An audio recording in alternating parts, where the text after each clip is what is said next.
Is busy, not busy? What's going on?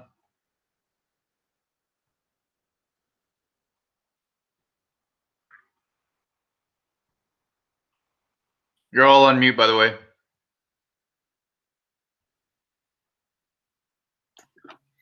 Cameras and mics on. Can you hear me now? Do it. Who? How's your wife feeling? She recovered? Yeah, your volume's messed up.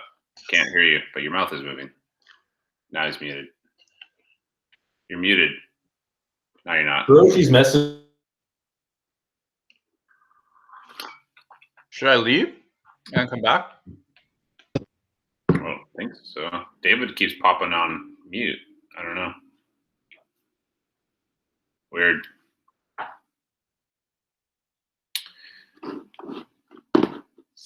Derange.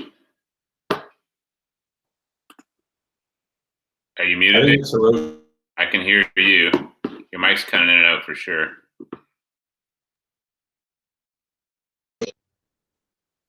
Yeah, and it's like automatically muting you. I don't know. It's a sign. Not there you went. Dylan, how's your weekend, dude? Harsh beer? It was all right. I'm gonna tackle cold calling this week. Nice. Give it a go. Choose an area in Poco and just keep myself knowledged on the recent sales and actives before I start calling in that. Yep. One thing I'm curious, I was gonna text Matt Bastian and ask him for 5 minutes of his time just to ask a few questions to him about cold calling, but in your experience, for each house you do you like pull it up on Paragon so you know? Have it ready. Have Paragon open. Yeah. But yeah, you just call, man. Just bang, bang, bang, bang. And you get a live one. You just pull your computer up and say, "Oh, look at the history, whatever," and see where they're at. But don't. It's like doing a CMA for someone before you go over their house to figure out whether or not they're motivated. You know. Like, yeah. Yeah. Just it's a numbers game, and just get through as many calls as you can, and then you might find a live one, and then you do it on the fly, which is nice to have a headset, right? Yeah. Okay. Thank you. Free hands. Yeah. So that's great that you're doing it. And if you get comfortable at it and you really want to make that part of your repertoire, definitely headset, getting a dialer is a good idea. I would say that there's probably only a few years left. I have been saying this for probably 5 years now. Thomas H will attest.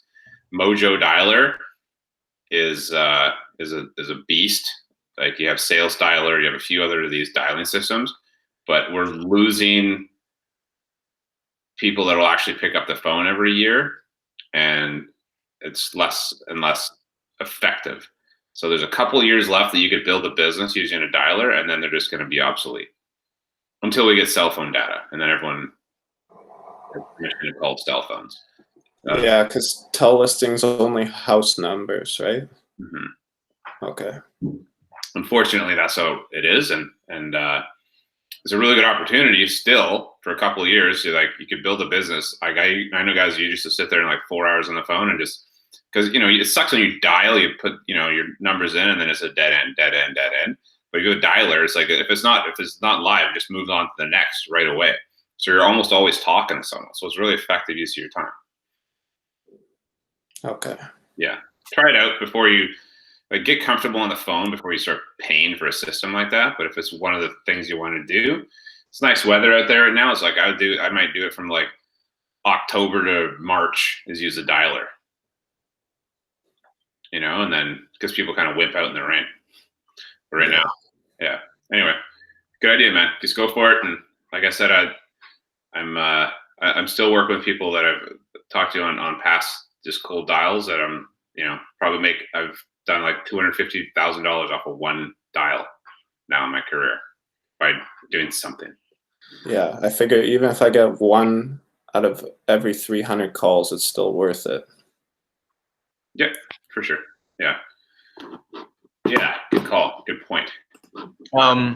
Scott Leaf used to dial like years ago, like 7 years ago, and he calculated that every time he dialed a number, it was $27. Whether the other person picked up or not, whether you got a contact or not, he just said, you know what it takes? I think it was like 70 dials to get a listing. So 140 dials to sell a listing. And so he worked the number backwards and he said, would you dial a number for $27? And that's what he came up with. Yeah. Speaking of a spin-off business, I was talking to Nick Pantazis, and that for sale by owner listing that he got last week, or he sold last week, another seller in the area contacted him and wanted to see if that's still available. And he said, no, there's an offer on it. Like, what's your situation? And it turned out that that person wanted to list his house and buy in that 2 million mark.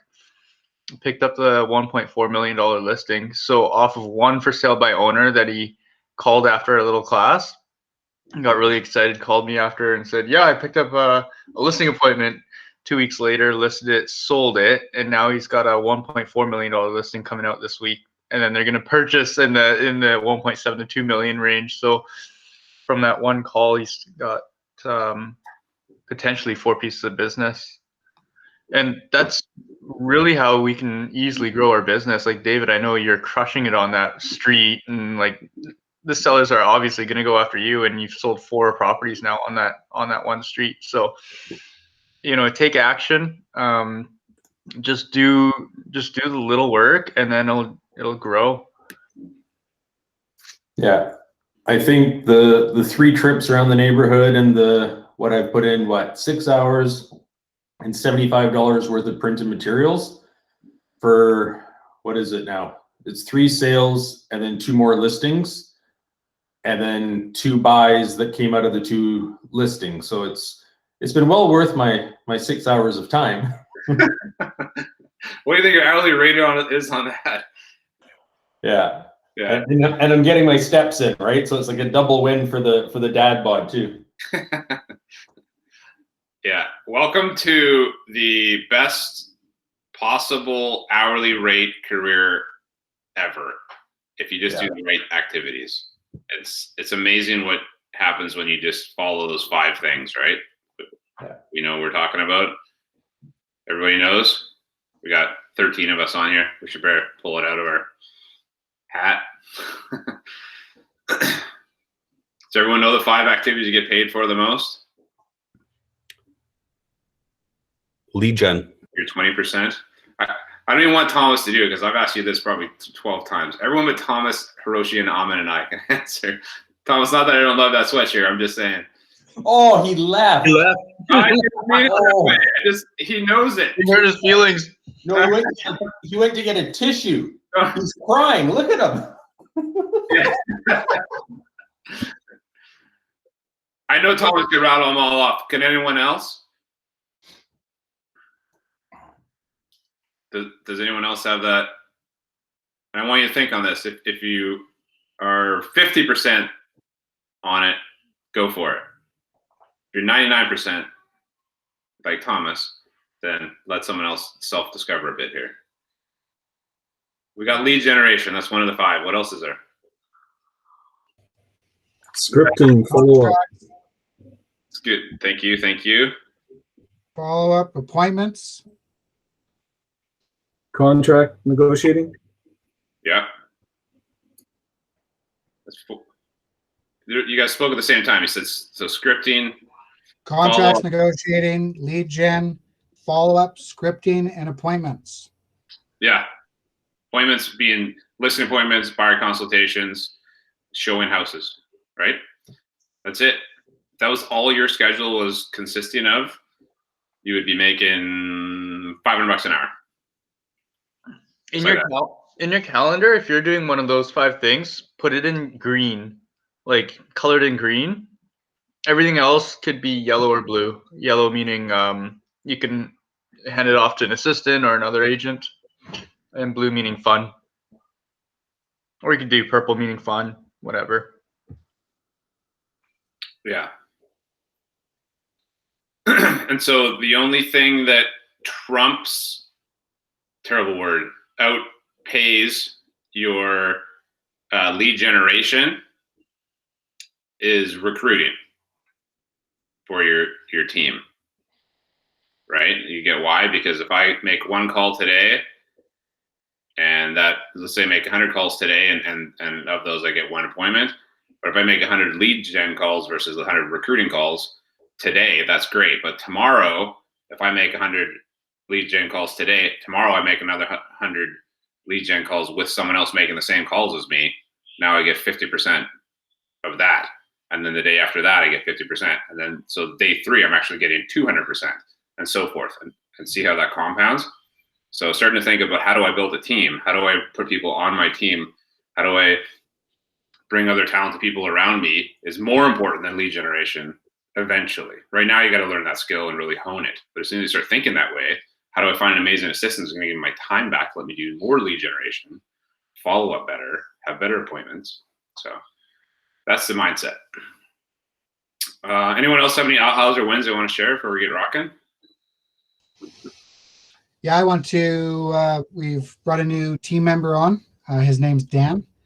And so he'll be joining KW. He comes from Royal LePage. I don't want to tell most of his story. I want to give him the opportunity to let everyone know. But, Cool. you know, we've been so impressed with KW, the training, doing these meetings, you know, the camaraderie that we've, you know, we feel confident now letting other people know that this is the right path for them. So Beautiful. very excited about that. Yeah. I don't think I could have led in any better to that for you. like we talked beforehand, which we totally didn't. But, yeah, congrats, man. Really big opportunity for you and Lynn to build out your team, and you guys are already starting on a great path. So congrats, man. It's a really good pickup. And like, well, I will. Sorry. I was going to say, and even Allison, so she's working on an acreage deal right now. And you know, this is, how long have you been licensed, Allison? 1 month? 3 weeks. 3 weeks. good Working job. on a deal. How much is that deal potentially? 1.7. Good for you. Congrats. Thanks. Hopefully. Allison, I didn't hear from you over the weekend, so I told my team there's someone else who wants to script with us, and they're talking about it today. So Oh, yeah. Sorry. It was a busy weekend. I was doing a buyer's tour. sounds like it. Yeah. Way the hell out in Agassiz. What's friggin' far, man. Yeah. Where do you live? I'm in Poco. Oh, we got your gas card with you. That's cool. Yeah. Good. Yeah. Well, you go where the people that you like want to be, right? So, congrats. Well, that's good. You're busy. Anyway, let me know this week, okay? Because we'll have our meeting tomorrow, and I'll connect you guys and find the time in everyone's schedule. Iron sharpens iron. What else was I going to say there? I don't know. I jumped it. So yeah, not only when you're recruiting though, but also because if you're bringing someone else in from another brokerage, you're also getting profit share. So you're building your downline, right? That's passive income. Just don't forget that part of it. It's not the reason, but it's just icing on the cake. So, well played. Anyone else? Any big wins or ahas? Going once? A small group today. I was just gonna say, why is in the last few weeks it's been super small show up? I don't know that exact answer, but I think there's better weather, we'll say. Who knows, man? We're at a point where some people have gone through this once, and some people feel like they've got enough. And what I find is, until you're able to teach this, and what my goal is for you guys is the people that have done this a few times, I'd like to see you starting to teach it. I'd like you guys to start, like, if you can own this, the real way to show that you know this content is to be able to teach it back to other people. So we can get into smaller groups, and you get, okay, well, today I want to talk about expireds, and Dylan or Nick or Thomas or David or whomever, Mickey, you guys are gonna say, hey, I know expireds, I've been doing them, I own them, and I want to have my own little expired group, and let's talk about that, and let's mastermind around that. And then you guys build out your skill levels around that. And that's for us, knowing that you guys own that and that whatever. So you want to talk expireds, you want to talk FSBOs with Nick. I think Nick Nick Pantazis would be a very good advocate for expireds at this point. I think he believes in them, for FSBOs, right?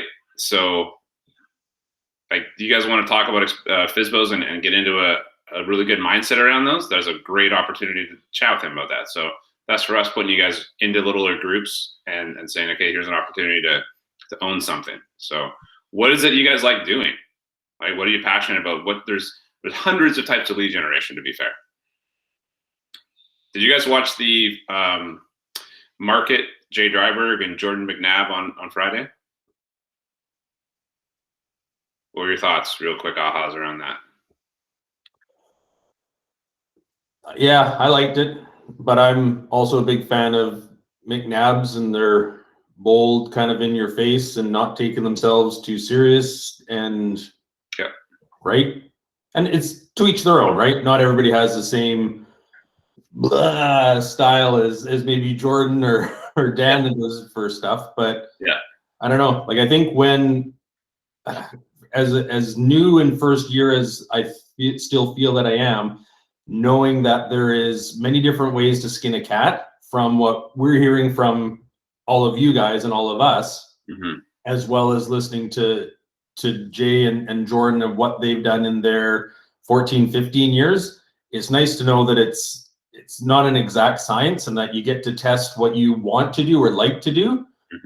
And if you don't, then do something else. Like Dylan said, if you're happy sitting on a dialer for X many hours in your track pants doing work, or if you're somebody that's, I want to be a Jody Squires and walk my Newfoundland dog around the neighborhood and chat with people in person outside of COVID, like, you can do the business any way you want.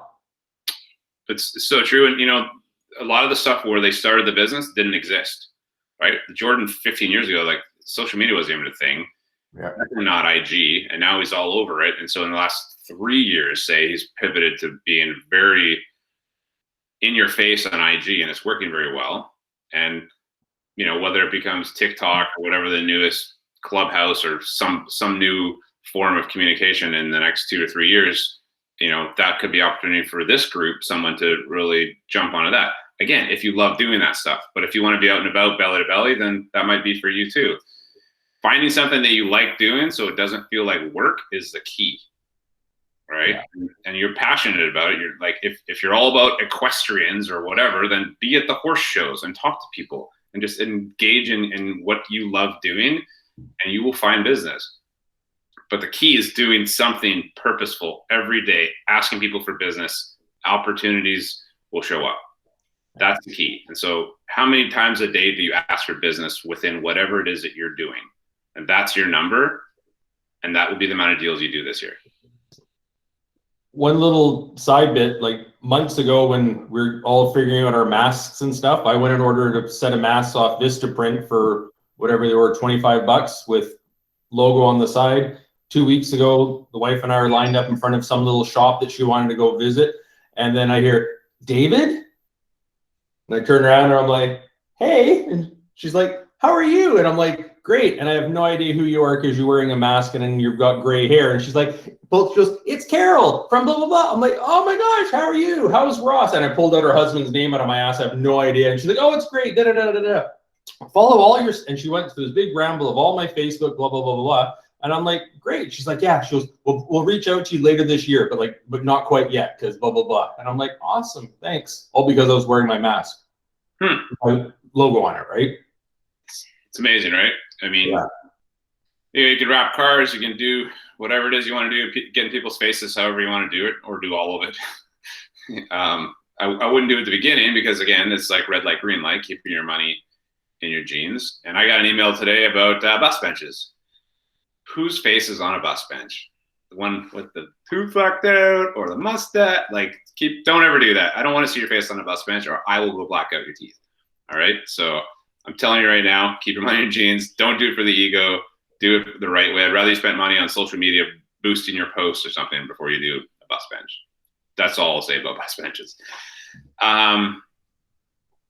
Yeah, my big aha from Friday, though, is that Jordan said a couple times. He's like, being on social media, liking, engaging, actually responding to posts, commenting on other people's posts is the new door knocking for him, right?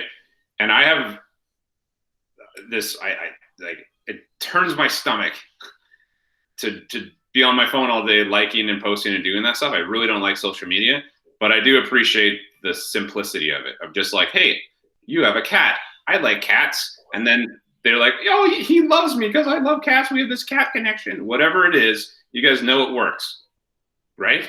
And that's the reality of how simple that social media crap is that you just go on there and you connect with people on your couch, 30 minutes a day, making a purposeful time in your schedule. You have to put in your schedule, and you have to actually do it purposely on the times that make sense to do it, I think would be helpful. But then also using it to spin into actual conversation.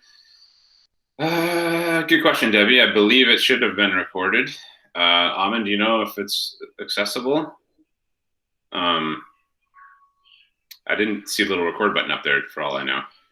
But regardless, that's my intention from that is to spend some time, 15 to 20 minutes every day in the evening and mornings, just to like and comment and be purposeful around it.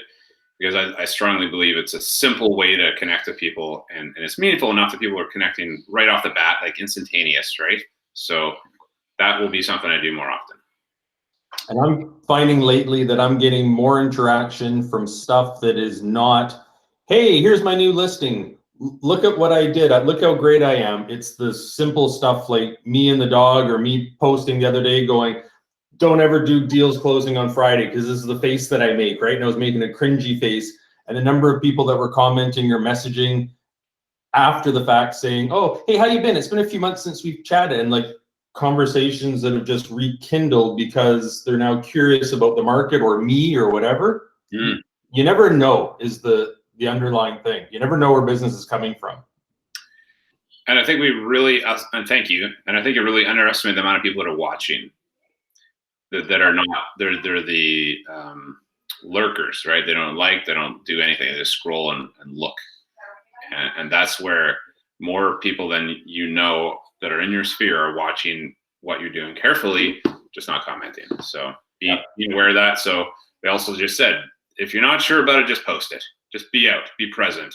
It may not be the best, may not be polished, may not be amazing, it may look a little goofy, but if you can get past your own ego and just be okay to not be perfect all the time, the more you put out there, the more comfortable you get, the easier it becomes, the more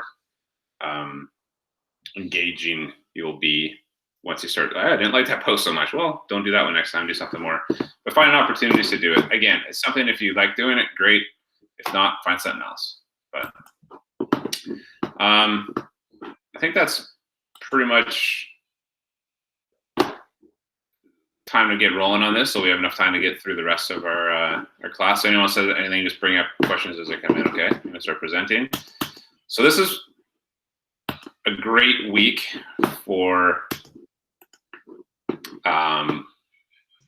probably one of my favorite opportunities. And if I were to go to a new city or want to build a new business, and it wouldn't even necessarily be about real estate, if I were to build a plumbing business or want to fill seats in my restaurant, or whatever it is I'm doing, financial advising, insurance, anything like that, I would go out and I would connect with other local businesses. And that's what this week is about, is finding ways to, I have an intruder here, hang on a second. I don't know why you don't have a shirt on, but say hi and then say goodbye. Hi. Okay.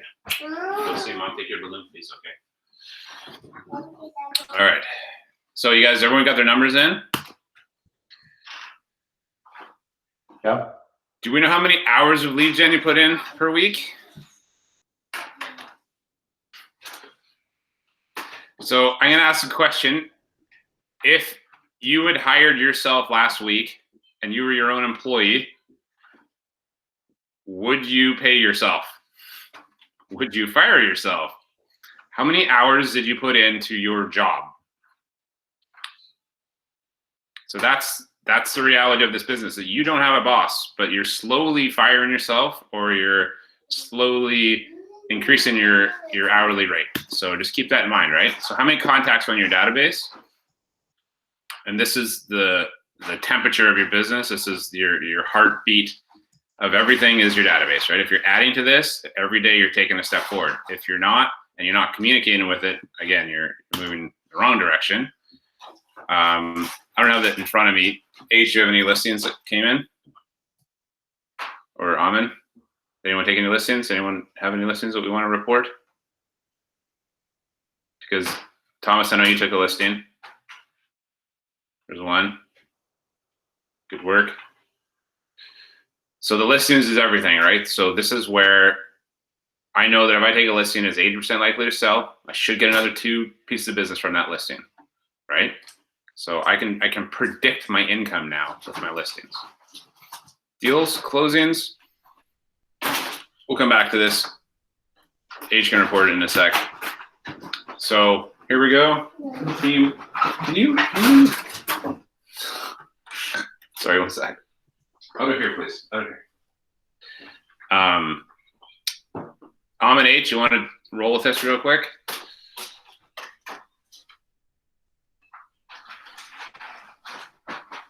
Hang on, I'm just looking at the spreadsheet here for the listings. Okay. So it looks like Amin is in the lead this week. Got it. Got a few more points runs scored.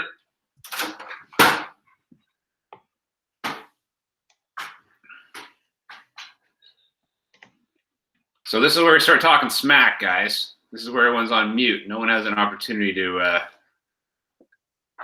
tell each other to pull up your socks. How many appointments are you guys planning on taking this week? Team Hiroshi, you got to. I don't see many of Hiroshi's people on this call. They're all no. I think that's why they're hiding out. Yeah. This is actually, I feel like this is Hiroshi's or Amin's team on this call. Hiroshi, I guess when we split off here, I know what you're doing, hey? Yeah, no kidding. I'll be calling all of my people. Yeah. So that being said, you participate in here the way you participate out there, right? So you show up. Like I know you guys are consistently showing up. This is the group of people that's doing business, right? So it's not an accident. Okay. We good?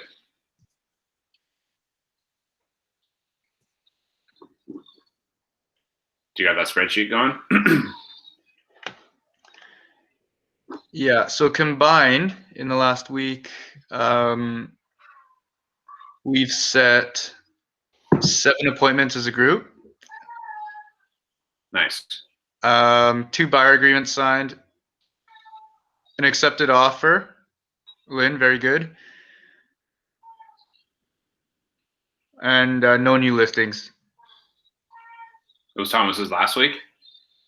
And this is only half a dozen people who've entered their numbers so far. So here's the question. What happens? My original thought with this was if you ever take bold, you get a strike. In bold, it means that if you get 3 strikes, you're out of bold. They kick you out of the class.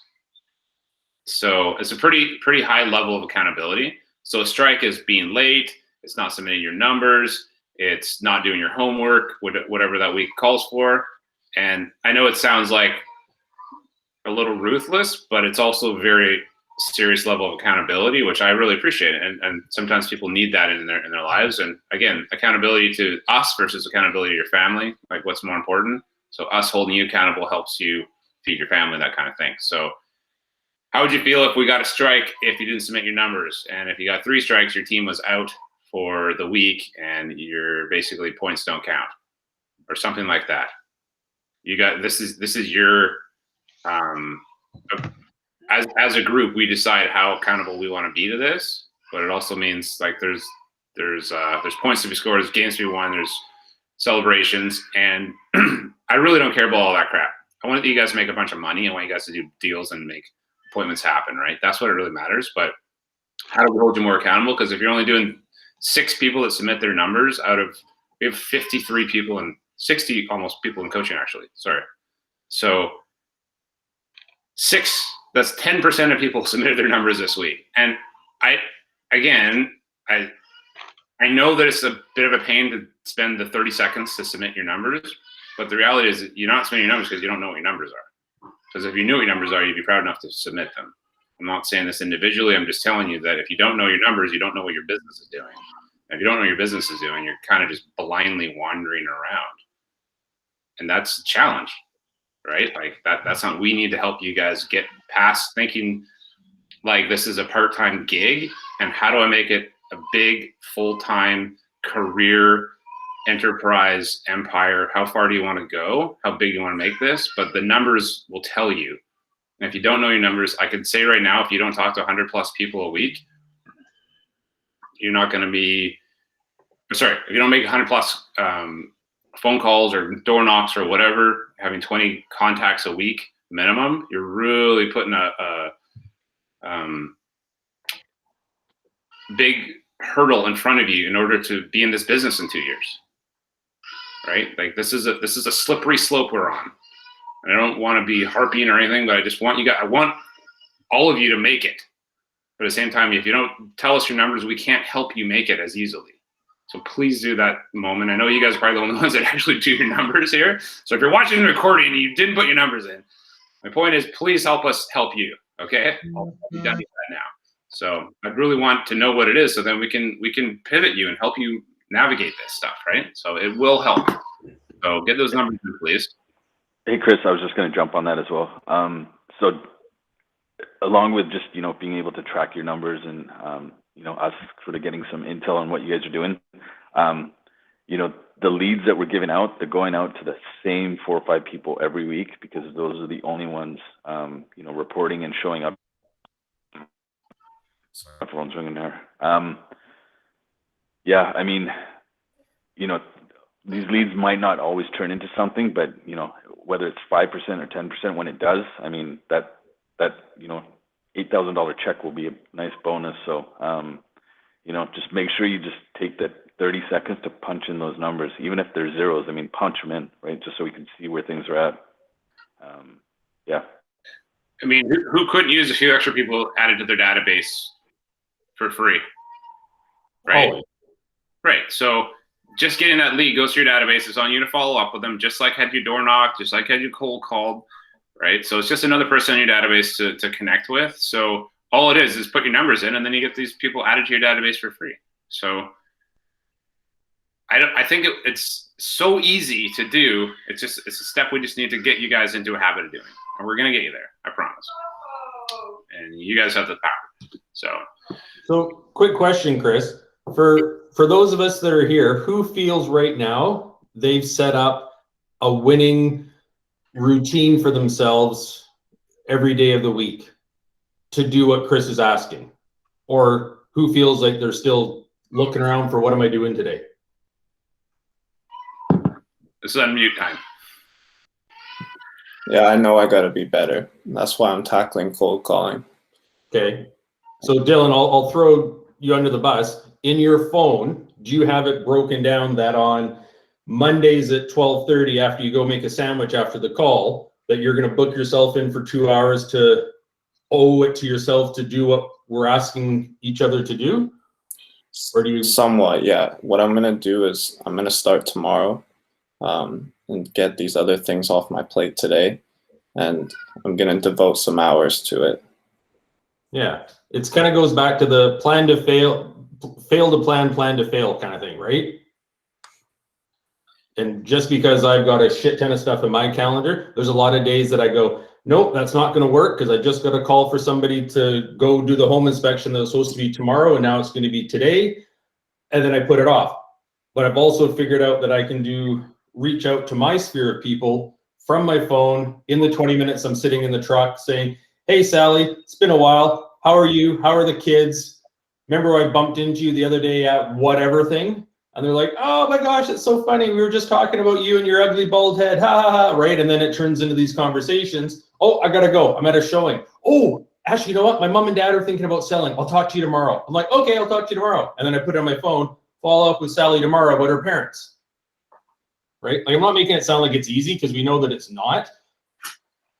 But if your phone is buzzing and making you feel guilty for not doing something that you know we should do, feeling guilty to get on it, do it, it works. I think thank you, David. It's brilliant simplicity of it, right? It all comes down to your calendar. It all comes down to, does your calendar run your life? And did you set your calendar up to meet your goals? So that's the question. And raise your hand if your calendar reflects your goals.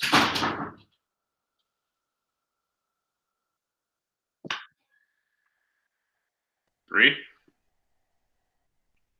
4, 3, 4, somewhere in there, right? And so you guys have a Google Calendar, you have your iPhone calendar, you have whichever Outlook, whatever you're using. This would be this moment right now, this week, where you're going to set up the time to go through your calendar and make sure that there is time set aside that is going to be used and protected and time blocked and put into building your business right now. Because there's a lot of shiny crap in there that, like you say, you get an inspection, you get someone else to go show a property last minute, and these things happen, but you can still fill that time the other times, right? So make sure your schedule reflects your goals, and you will be pleasantly surprised when you do what's in your schedule. And the freedom comes from this, you guys. Financial freedom, the ability to say no when someone calls you. No, actually, I'm doing this right now, but how about this time? They go, oh, okay, yeah. It's like when you call your doctor, hey, can I come in right now? No, but Thursday at 4 works. Oh, yeah, I'll be there. One of the ways that I think Lynn and I try is we start our days where, like, I work out. I go to the gym at 5:45, but when I come back, I get showered. We get dressed up. We're sitting in our house.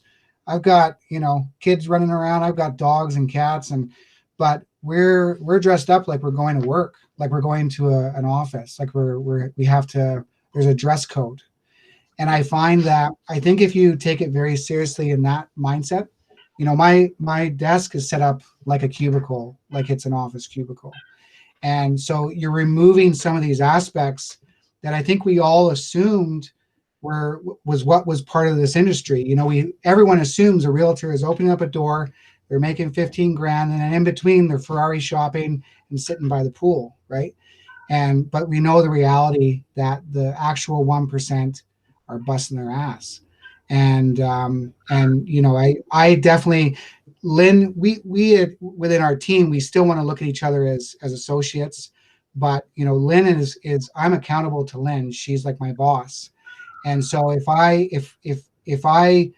feel like I'm letting myself down, then that means I'm letting Lynn down too. But I'm also letting Allison, because I should be leading by example, right? So it's accountability throughout, and it's a hard pill to swallow, because if you actually want to be successful, you've got to put in the work, right? And it's a 10-hour day. That's the reality.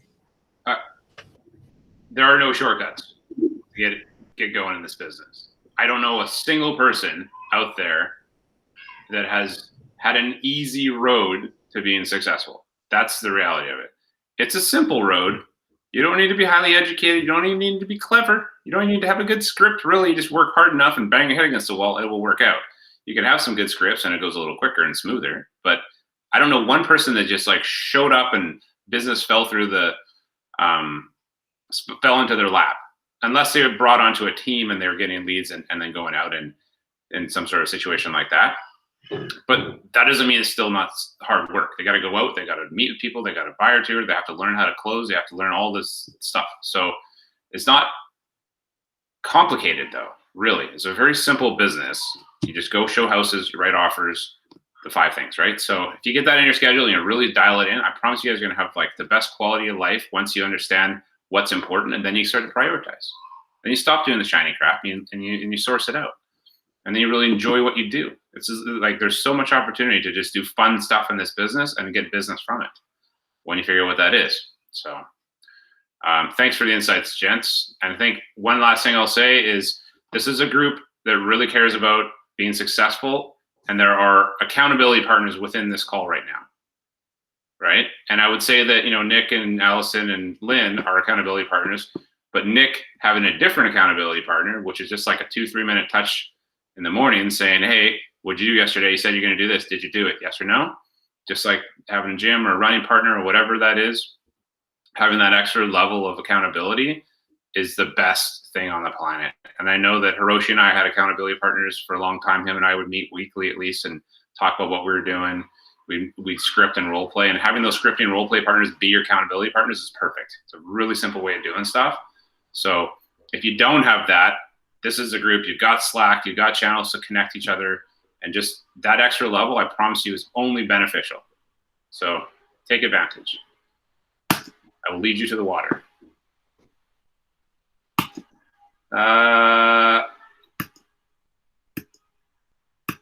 Interesting. I didn't see this coming. Okay, so these are some, let's get right into this here real quick. So essential links for you guys.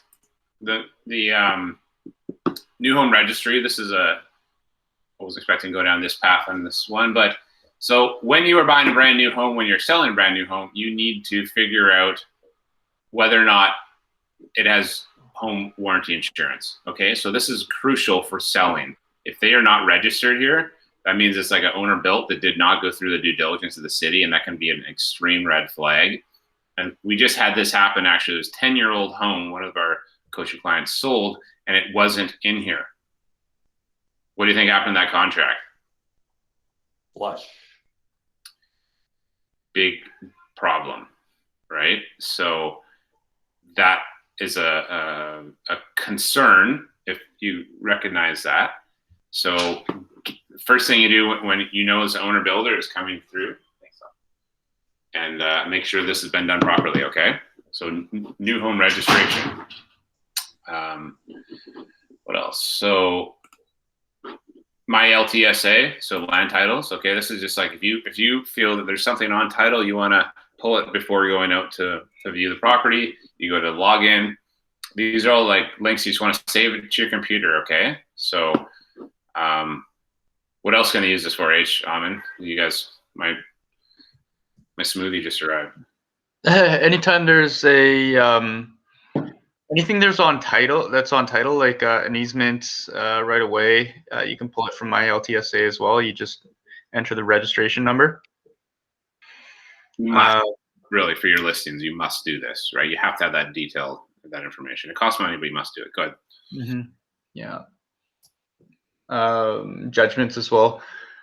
We should have a how to read title class, and we might, it would be nice to have a lawyer on hand as well. Mm-hmm. But there are some certain things that you look for. Duplicate indefeasible title. If that says yes, it means that unless the seller produces the duplicate title, the house can't be sold. So there's a lot of homes that can't be sold unless certain criteria are met. Judgments, what's the other one? CPL, certificate of pending litigation, meaning the seller's being sued with the home. What does duplicate title mean? So when your name's on title, you can order a duplicate title. And what people used to do was they keep that in their safe securely, so then they can't get frauded for the title changing hands to another person. And so most people don't do that now, but if the house hasn't been sold in 30, 40 years, there's a small chance that there's a duplicate title out there. And most of the time, 9 out of 10 times, you just ask the seller and they'll come up with it. And on the second to last line of every title search, it'll say duplicate indefeasible title, none, and that's what you're looking for. That's just one of the check boxes. Those old duplicates, you just have to go through the process and advertise and all that crap. So it's just a bit of a pain. That's all. Mm-hmm. Okay, so BC Online, I got to update my password. Sorry, it's been updated, but I don't have it in front of me. So BC Online is where you go to order Wait, no. BC Online is for StrataDocs? Corporate? Mainly for StrataDocs. Yeah, they tied it into eStrata Hub. Yeah, that's what it is. Okay. So Out of yeah, most strata management companies has an account on eStrata Hub. So if you have to collect strata documents before you list a property, this is where you go. So if we want to pull title to find out who is the owner of a rental property next to my listing on Wednesday, am I going to, what is it, LTS? Yes. Yeah. Okay. Yeah. So my LTSA is for title issues. This BC Online is for StrataDocs. So you must have these StrataDocs ordered before your listing will even be on go onto MLS anymore. You guys all saw that, right? So you must have them ordered. You don't have to have them physically in your hand or in your inbox, but you must have them. You have to have proof that it's going to be there by such and such date. Okay. So pretty straightforward. Autoprop. This is in Paragon now, which is really nice. This used to be about a $1,200 a year service that you'd have to pay for, and now we just have the access right off the bat in Paragon, which is great. So you can learn a lot of stuff about a neighborhood, about zoning, about easements, about what else? Elevation, walk scores, yeah, like so. Attachment. Yeah, all the data is available to you, right? What I do for a listing presentation is I just take these walk scores and attach it to the listing presentation. And I show that first before, you know, any kind of marketing presentation. So I talk about their home and what makes it different, what they can do with the property, so they can see how much research I've done prior to going to the listing appointment. And depending on the type of property it is, right? So now you can look at your different layers for land use, right? All these things you just put in here, community plans, and that'll break down a lot of the stuff for you that ahead of time. This used to be like you have to go to 20 or 30 different sites to get all this information. So go on Autoprop, play with it, understand how it works, and then yeah, you come to the listing appointment armed and prepared. The more you print off, you don't have to like print it all off, but at least having certain specific things around what the type of property it is and what the potentials are. OCPs are really important to know that stuff, right? So this is where you get to show off your value, right? Like, you know, you go to a for sale by owner appointment and they're like, realtors charge way too much money. They do nothing. All they do is post a sign in the yard and then put it on MLS, and then they expect a $20,000 paycheck. And like, this is all the prep work, and this is our competitive advantage that we can show. Like, no, we know more about the property than you do now, because we go to Autoprop and we know about all the charges on registered on title, and we can make sure that no one's going to get sued during the process. So we're here to protect you. Yeah, it should be a standard for realtors, you'd hope, but that's the reality. Not everyone even knows how to use this stuff, let alone get the information, how to articulate it, right? So that's how you stand out. All right, so Yellow Pages. So when we had a bull coach, Chris McNamara, he came in, I drove him to the airport one time, and I said, you know, if you were moving to BC, he was from California, ran a big team down there. So what's the first thing you'd do coming to BC to start your own team up here? He said by all measures, he would do the Yellow Pages exercise, because this is how you create lasting connections in any market, in any business, right?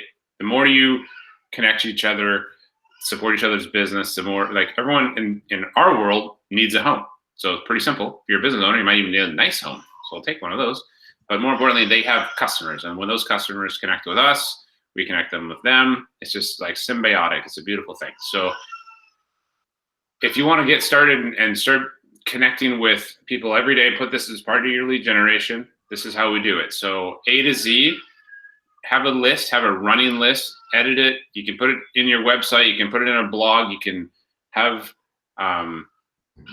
this very simple system in place that every time you meet a a vendor, a financial advisor, a plumber, whomever, you're going to interview them. Are they your type of people? Do they reflect your values? Do they give the same level of customer service you expect and you provide?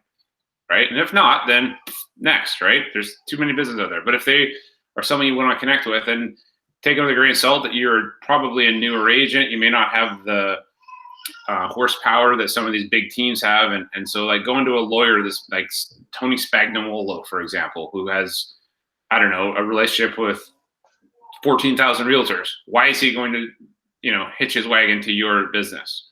Probably not getting a lot of referrals out of him, right? So finding someone a smaller, maybe a newer lawyer, newer financial advisor or something like that, you want to find these people that are building their business and then start connecting with them. And how do I meet with them? I go get them a cup of coffee. I sit down with them. I ask them how their business is going. And the script is really simple. And we'll go through that right now. So,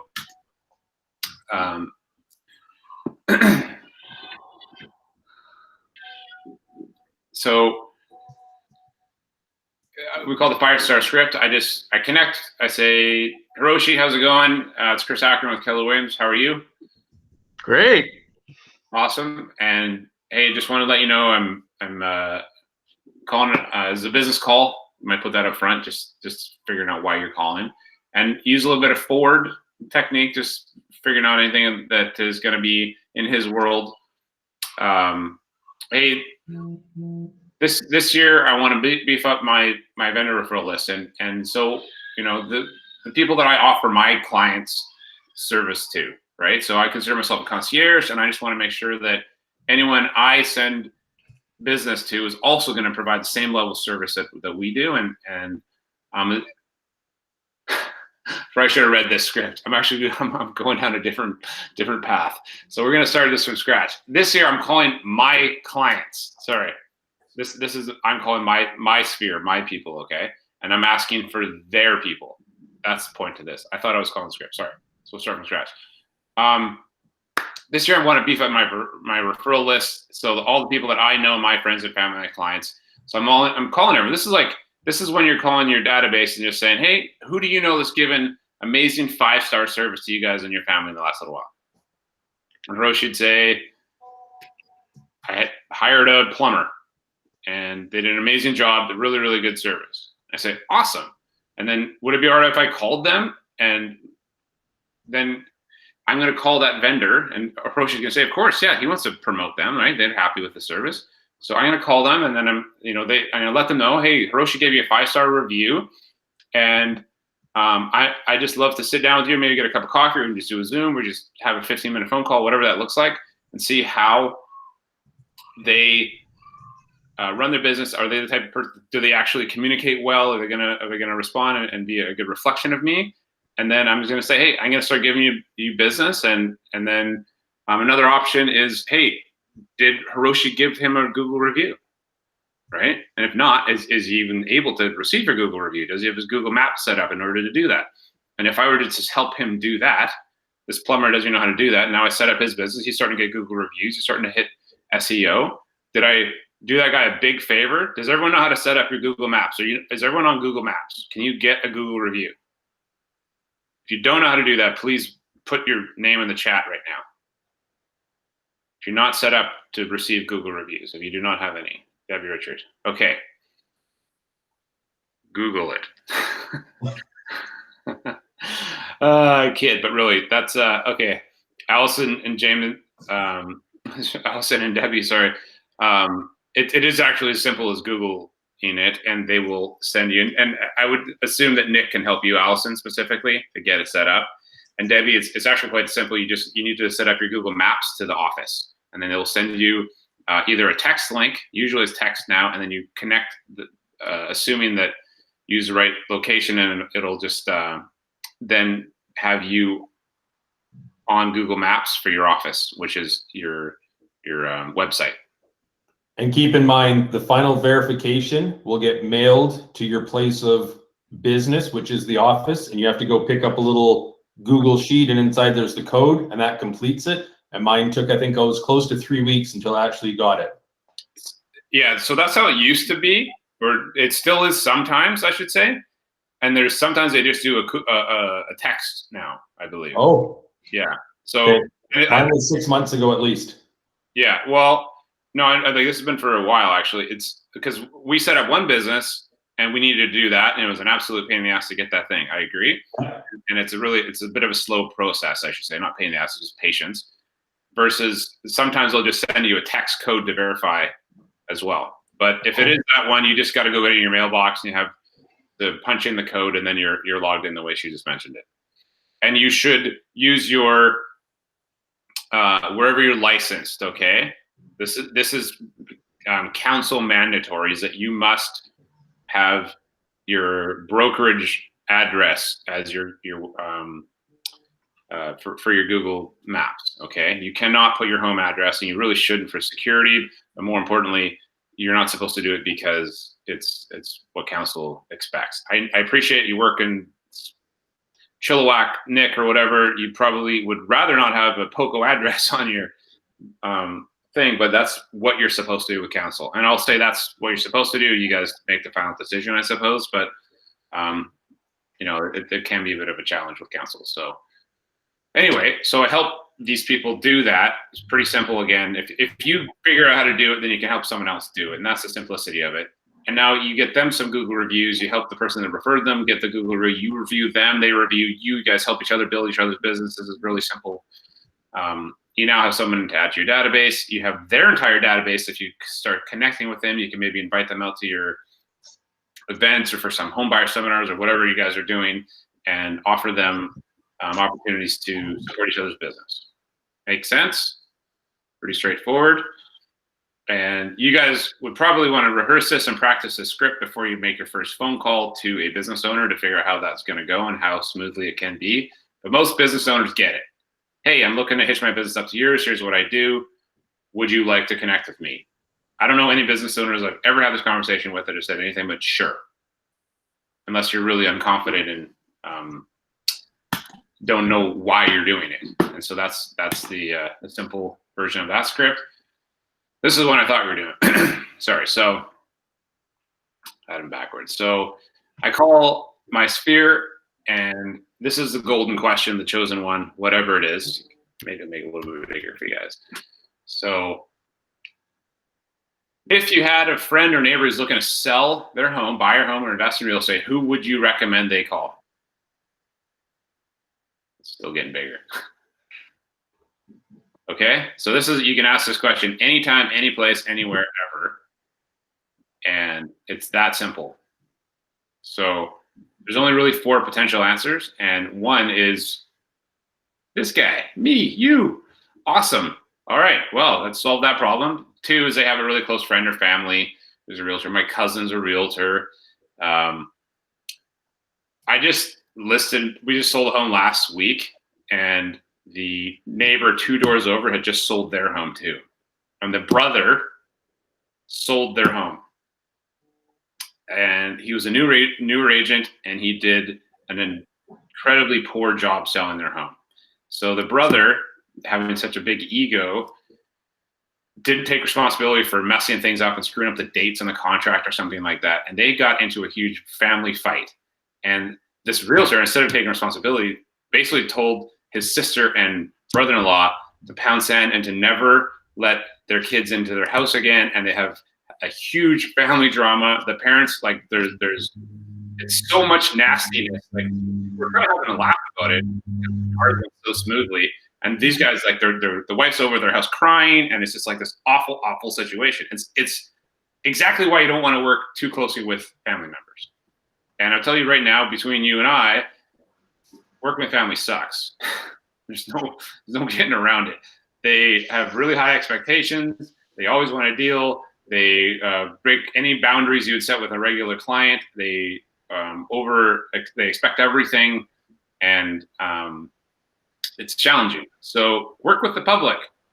Working with your family is really a challenging thing. So on the other side of the coin, if someone has a family member, the objection handlers in here, and this is the script in the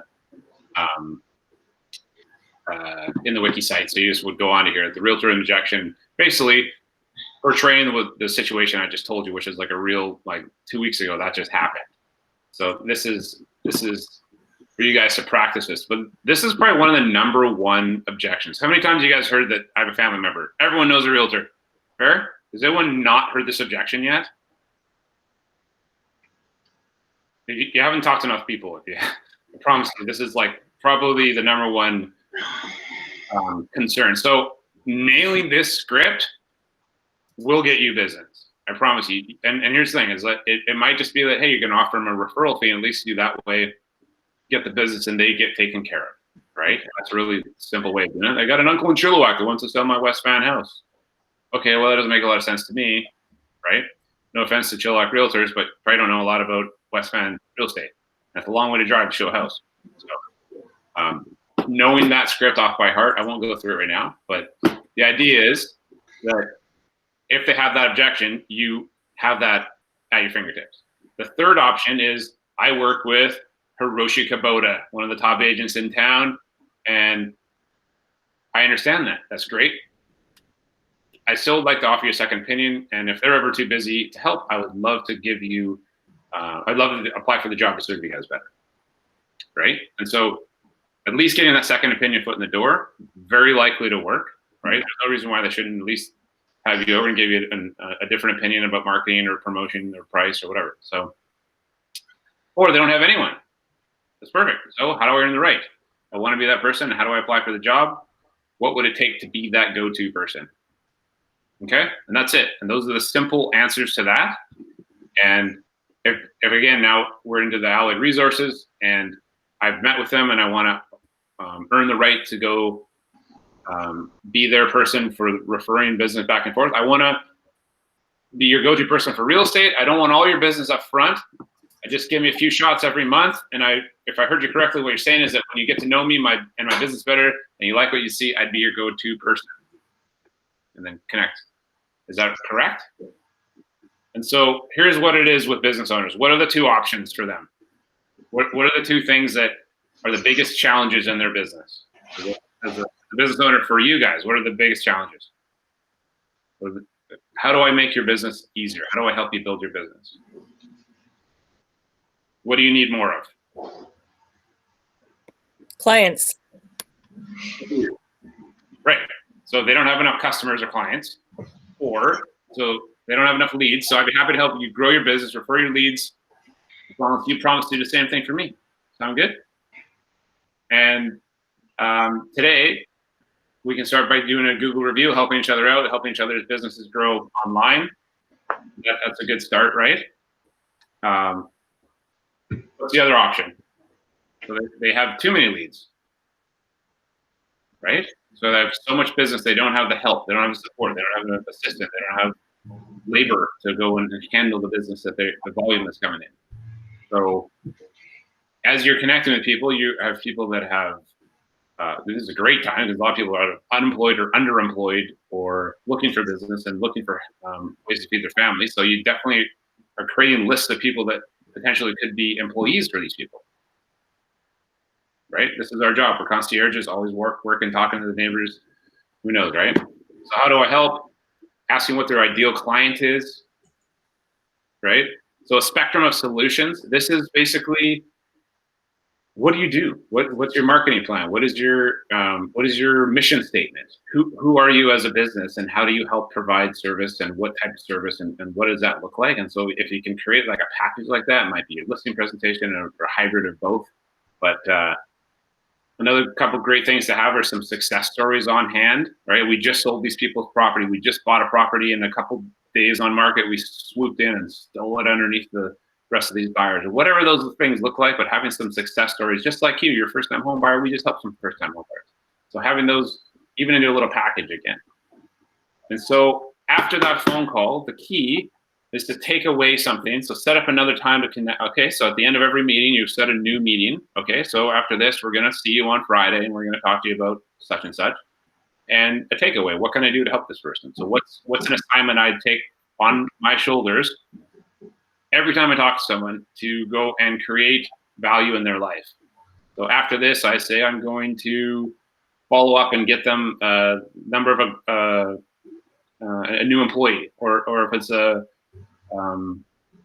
connection for business, or they need a plumber for their house. Depends who we're talking to. You get the idea? So you want to put that into your calendar to go find and source that out. I have someone right now after this call. I got to go find someone who does drainage scoping, right? So one of my clients, I talked to him last week on my DTD floor, and he said he needs a drainage company, and they come in and put a camera down his drainage and see why he's having some blockages. So if anyone has one of those people, I have to go and connect with the business. So feel free to connect. So this is Triangle Trust. This is where you get really in depth with this. And there's a book. It's called The 7 Levels of Communication. Really, really good book. Very simple. It's written as if it's a story around a mortgage broker and a realtor connecting. And if you guys get this at a high level, I promise your lead generation no longer becomes about banging on doors, right? If you can really just do this at a high level, you can turn this into a really fun business very, very quickly. So I use the CPA as the simplest example. David, you want to role play with me? Sure. So, David, do you have an accountant? You do I do. Awesome. And how would you rate them? Are they a 10 out of 10? Well, she puts up with me, so I think she's like an 11. Awesome. Okay. Well, that's great. So if they're a 10 for sure, Yeah, would you mind sharing her contact info with me? absolutely. I've known her for 20 years, and you'll love her. She's great. Amazing. That's exactly what I'm looking for. I'm looking for someone that provides great service, and I just want to be able to connect her with my clients as well. So would it be all right if once we're done with this call, you may reach out to her and let her know that I'll be calling her today in the afternoon and how we know each other? Would you do that for me? Yeah, I'll do a little email evite where I introduce both you guys and why and what, and then you guys can take from there. Brilliant. Thank you, sir. So I'm looking for a few CPAs to refer my business to. I'm only looking for 10 out of 10s, and I'm going to meet with 3 or 4 of them, and yours is going to be one of them. So, and it's not just for my business, but also people in my community, my coaching team, whoever, right? So is there anything I should know about her before I connect with her? She's blunt, which I like, right? I used to work with her at Safeway for about 25, 30 years ago. And if she says, do this and do this, it's a no-brainer. I don't question her. She's awesome. Perfect. Yeah, that's what I need. That's what everybody likes to hear out of their account. We don't need fluff. Yeah, zero fluff. Good. All right, so David gets the win for referring her, right? Obviously, CPA is on the list of shorthand. So if I were to talk to 10 people today, let's just say we got 70 people on this call. How many people have a 10 out of 10 account? 10 out of 10. I saw one hand go up. You get the point. So let's say out of the 17, probably we get 3 or 4, and there's my number. So I call them, I interview them, I have a little chat with them. And now I have 13 other people on this call that could use a 10 out of 10 accountant. Who doesn't want someone like that watching their money? If you said anything but this, then I'm concerned for your financial acuteness. So this is the reality of how simple this is, you guys. So now I go to this accountant with 14 referrals in my pocket, right? You think she might be interested in learning more about me, right? And how I can help her build her business. So I then call her up, meet her, have a chat, connect. If she's a good fit, feels like the right one, then maybe I sprinkle a few on her. And then if there's a couple in that group, then I might have a couple different referrals for different people, right? And again, maybe a different type of personality, different type of people. Maybe not everyone wants the bluntness of her. Maybe some people want a little more sugarcoating, and I connect them differently. This is up to you how you do this. You start doing that, referring accountants consistently and lawyers consistently. We just picked up a new divorce lawyer last week. She's already given us referrals. It's 1 sale, 2 buys, baby. That's great work, right? So like, go and do this consistently, and this is fun business because you're helping each other build business. It comes in naturally. So see how simple that is. And I think last time we did this class, David did a few posts. I was impressed how quickly you're on it. Within like an hour, you had a few posts up saying who knows a 10 out of 10 or 5 out of 5 landscaper. I can't remember how exactly you put it, and then you 1 or 2 of those every day for a few weeks, and I'm sure you just built a huge database of new businesses, seeing people need help. And here's the aha. is that people see you doing something and they see you helping the community. They see that you're now the person with the connections. And now you're the concierge in their mind. And now they come to you because they know you've got something. Yeah. The lurkers are watching too. Yeah. The running joke that the wife and I have all the time about a phone call, a text, or an email is you never know where your next lead or business or question is coming from. Whether or not it's my past 30-year-old co-workers of Safeway and other places I was at, or her past 30 years. Every time the phone rings, it's like, oh my gosh, and I'll show her it's Tony so-and-so that I haven't talked to in 10 years, yet he's calling me. I wonder what it is. And you don't know, right? So that little exercise that I did months ago as far as, hey, I'm looking for this, and that turned into quite a few, oh my gosh, my son's got his own landscaping business. That would be so awesome if you would refer him out. I'm like, of course I would, Donna Bevan. How have you been? Oh, and then it turns into all these other stories and, oh, it's so great that you're doing real estate now, blah, blah, blah, blah, blah. And some of them are just conversations that, sure, you're having, and it's nice to reconnect with somebody, but you never know when that's going to come back in full circle for, hey, do you know anybody that's able to help with this? And I'm like, sure, I know this person, right? You're just creating favors owed to you in your community. And that's what it really comes down to. And the more favors, the more, like, you just fill in your cup with everybody you know. And eventually when that thing starts boiling over, referrals start coming, business comes of it. It's an amazing thing. And it feels good too, because you're helping other people's businesses flourish, right? So it's like win-win-win all the way around. And one thing that another friend of mine says is that whenever anybody asks you about something, always say, yeah, give me a minute and I'll figure it out for you. And I reply to him like, hey, how do I do this? And he's like, oh, you do this, and that. And then you turn around and go, here's a couple links, here's a phone number, here's the guy that'll get you figured out. And you're the go-to guy or girl or the rock star that has the answer for everybody. And in our business, we're allowed a certain amount of time or a day or a couple days to actually get the answer back to them. That you're the person that people start trusting, or, oh, I'll just ask David because he knows everything, right? Everyone's seen Pulp Fiction. Yeah. You want to be the wolf, right? Remember that guy? You call the wolf when you got a problem, right? When anyone, I mean, maybe not clean up bodies, but the idea is that you want to be the go-to concierge, like, I fix problems for people. And when you're the first call, that's a pretty cool place to be. So Was Dylan born when Pulp Fiction came out? That's a legit question. Dylan, the year were you born? You're muted. No, 96, but I've seen Pulp Fiction. It's really good. I've seen like all of Tarantino's movies. I like his style. Oh, for sure. That's good stuff. I think it was right around your birthday. It's a good one. Cool. Any questions on that before we jump off onto the next? Any ahas? Anyone planning to put that into good use?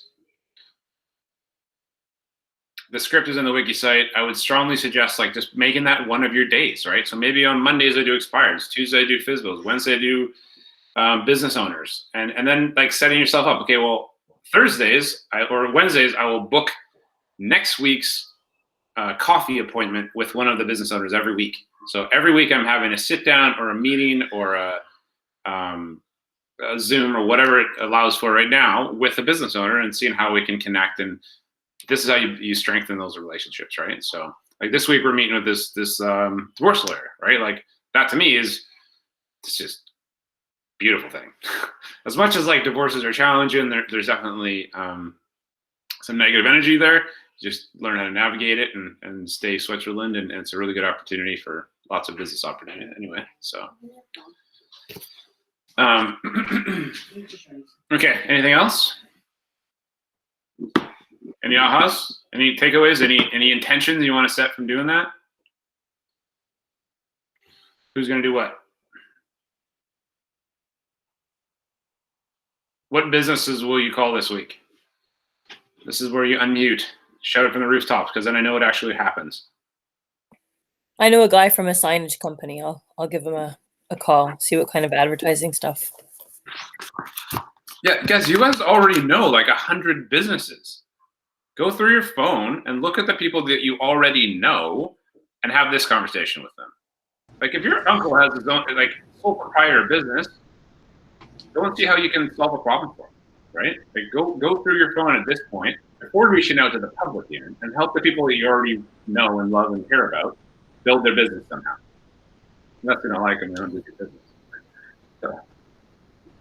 I have a referral lawyer in Chilliwack, but he sent me an email saying that his wife is a divorce lawyer and said, I've put you on the referral. They only allow for 3, just so you know, like 3 agents.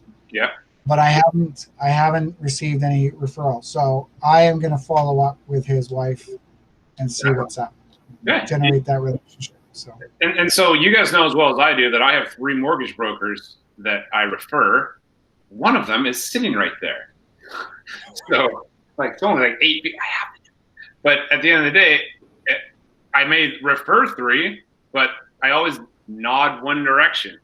And the only way for them to nod your way is for you to build that relationship and like, hey, can we have a sit down? Can we have a coffee? Can we have a Zoom? And Nick, you just like spend 15 minutes getting to know her a bit and tell her what you do, set some intentions about how you want to build that relationship. I bet you that turns into a referral within the month. Mm-hmm. So Chris, you're saying we should marry all our referrals at least once. If you can do that, if you want to start your own little harem of polygamy, then you know it's not my judgment. You know, I appreciate. You're using your out loud voice. Hello. Go to Bountiful and yeah, start your own. And I'll tell you what, that's a lot of alimony, buddy. So, Glenn McQueenie is one of my favorite people. He's just such a cool dude. He's an owner of Referred Realty, I think it is, or Select, one of the two. I actually owns like 4 different brokerages in Toronto. He's a beast. He's a really, really nice, just easygoing guy. His big thing is he's got a lot of cool stuff. But what I was going to bring up is that he has a contractor that just calls him. He's like, hey, how's it going, Glenn? He's like, oh, no, pretty good, Tony. It's like, need anything? No, I'm good. Thanks, Tony. Okay, take care. And then 3 days later, he's like, oh, yeah. Someone talks to him and he's like, sends a Tony a referral every time, right? And, you know, Tony's done good stuff for him. And he always, but the point is that this guy gets just connecting and calling and saying, hey, and Glenn's like, yep, it's a 30-second call. Don't need anything, Tony. Thanks for the call. And that's it. But he gets more business out of Glenn than any contractor in his right mind ever should because of those simple just check-ins, right? So if you check in with other business owners, it's amazing things will happen. So it's the same type of lead generation. It's just a different way of doing it. We have a contractor out here, Greg. He's so good at just like checking in and saying hi. And he's, I don't know, I've probably given him 4 referrals in the last month, right? And so knowing that that's the business that you were in, wouldn't it be good if other businesses thought about you the same way? I think so. So, yeah, I'll leave it with you guys.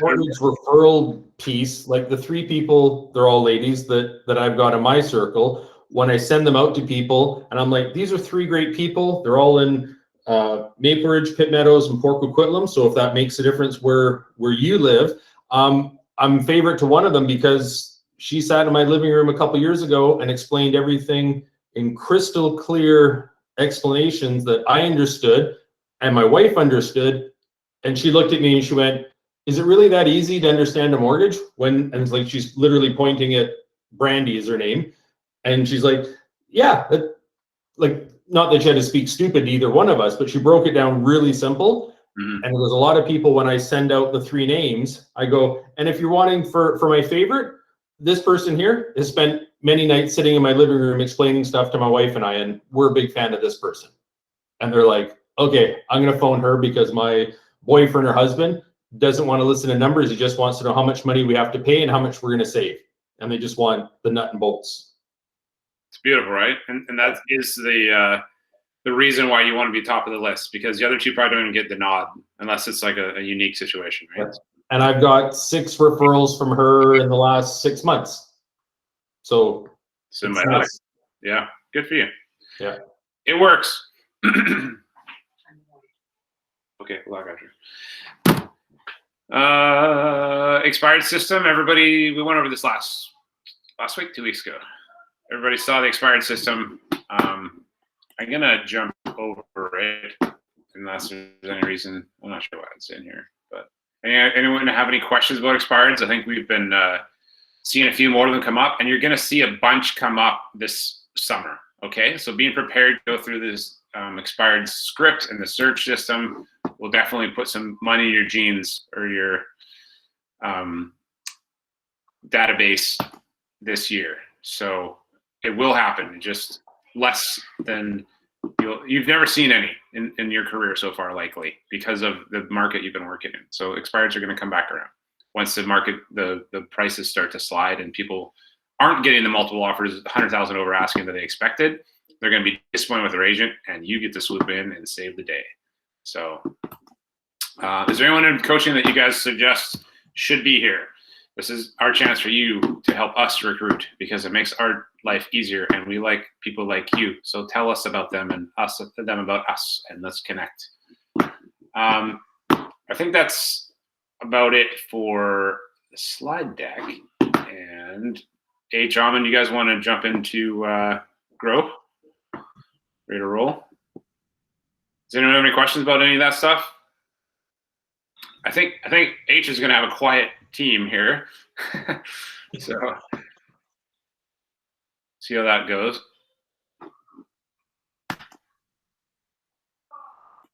Hold on a sec here. Okay, so we're going to put you guys into groups, and we'll start have a quick conversation about where you guys are at this week, what's going on with your sidewalkers and cool callers. So we didn't actually name you guys that, but that's Carol's names for you guys' teams. So let's go here. Where are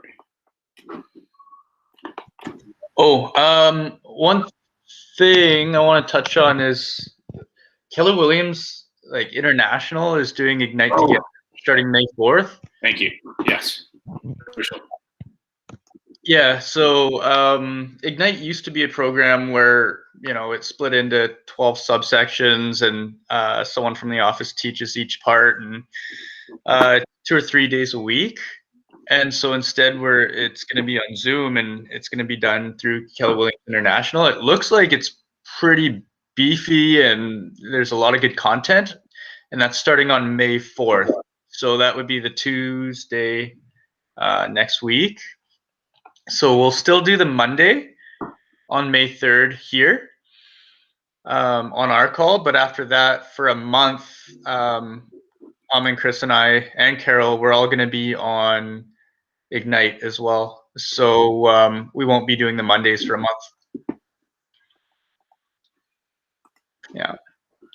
Yeah. So it's 8:30 our time. Do you know how long it runs for? I'm going to show you the flyer right now. Hang on. Oh, nice. You had it on hand. Perfect. Yeah. So, guys, this is the reason I'm in real estate. I'll be very honest with you. My first year, I didn't do jack, and I was still being a hammer swinging contractor, thinking I was making real money. And I didn't really chase the commissions of the open houses and stuff that I was doing, and really actually follow up properly. And Matt Bastian came to me and said, "Hey, are you going to actually stick around in this business? Are you gonna take this seriously or not?" And he offered to coach me, and he said, "You need to sign up for Ignite." So that year, I took Ignite, and I started coaching with Bastian, and I actually started transacting and doing deals and learning how to do it. And it was a foundation, and every one of these classes was taught in the brokerage at that time by other agents that were kind of top agents in our office. And we learned how to build a business from the ground up. And so this is like going to be KW International, regional Canada, basically, teaching this stuff. So it'll be Canadianized, which is great, but it'll also have every tool you need to be a successful realtor. So I strongly suggest you guys show up. It's a little bit early in the mornings. It starts at 8:30 and ends at 11:30. Okay. It's every class is purposeful. So you have a different theme every week. you're going to be doing lead gen in the class. So they're like, our coach was doing it in their region. They said they're getting listing appointments like every day while they were in class. Okay, this is like actual business activities as well as learning and education. You know, you can if you can't see it, I'll make it a little bit bigger for you, but it's coming, and like I said, it's May 4th. Sorry, so May 4th to the 3rd of June. So it's a full month, and it's pretty intense. I'm not gonna lie, but you come out of here with a bachelor's in real estate. Some of the stuff may be stuff we've talked about, but it's gonna be at a high level from some of the top agents in Canada that are teaching this stuff. So I really strongly suggest you guys make time for it. It's early enough in the morning. You should be able to get everything done and get out of your way, and still have time to go and prospect, lead, generate, do those 5 activities that matter, right? So, questions on that? Those are instructors. We will send it out this week. Ron's gonna basically make sure that everyone in coaching is enrolled automatically. Okay, so you guys are all set up for it, and it should be really good content. I'm excited. Hiroshi and I'll take it. Like, you always get something new out of this stuff, you know, and as much as we could probably be teaching some of it, I think it's great to be able to learn from some of the best and see some of these foundational models being presented in new ways. So my team will take it. You guys should all be taking this, okay? We checked. Questions? Good talk. All right. When I began, I used to be at another brokerage, and for a course like that, they would send us CDs and binders and things like that. And I remember paying $700 for something really similar. Free. Yeah, I've said this. You know, I probably say it every meeting, and I know I come off like a super fan.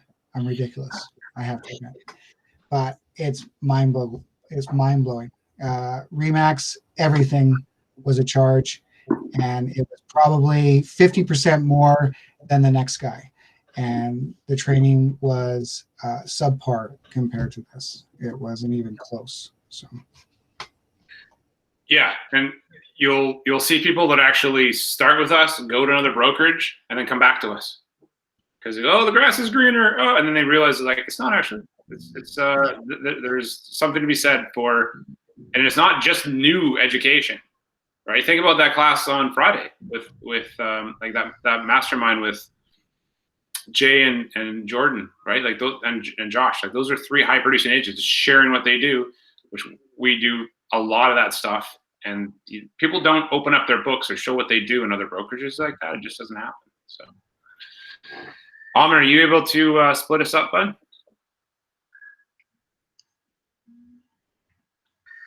Breakouts. So anyone have any questions about Ignite while we're rolling that out? Anyone taken it before? Thomas, you ever take it? Anything you can share? Oz? The difference between, go ahead, Ben. I think I taken it twice back in the day, and I learned something every class, both times. For sure, yeah. And in all fairness, when I started taking it, it was like there's a really good faculty, which I mean, like our KW agents were training each other at a high level, and we had team leader was really good at holding people accountable and make sure that they were training and giving back. And it sort of slid over the last few years, and maybe it's to do the coaching program that we do a lot of training. But it's great you guys hear me every week or Hiroshi or Aman, but I like when you hear from other agents because you may not want to emulate what we do or how we do stuff or whatever. You get a lot more from hearing it from. So in the perfect world, when we're not in COVID, you have like a different trainer for every class. So you get 12 different trainers, or at least 8 or 10 or so, that are sharing what they do in business. So they stick to the program, and then you have this Q&A after, and you have these like very diverse range of instructors, right? So you guys get to really hear a lot of successful realtors and different, everyone has a different method of doing their business, and they all work. You just got to do something. And so they'll speak differently to you. You guys, different energy, you get the idea. So, yeah. Okay, are we able to split up breakouts here? Or? How many He's changing diapers. Hmm? He's changing diapers. Probably. I'm not sure see him there. Okay, I can probably do it too. Let me just hack my way through it. No, I can't. I'm not able to. Settings. No. Well, let's talk as a group for now. So, when you guys do split up, you guys can kind of jump ahead a little bit. So, what are you guys doing right now? What are you wanting out of this coaching? What are your goals for the group? And let's have everyone unmute. This is okay. I don't care if you talk over each other. Let's just keep the ball rolling quickly. I want you to just mastermind session here. Okay. So, what do you guys want out of this? What are your main needs, desires, wants out of coaching? What do you like to achieve out of your business?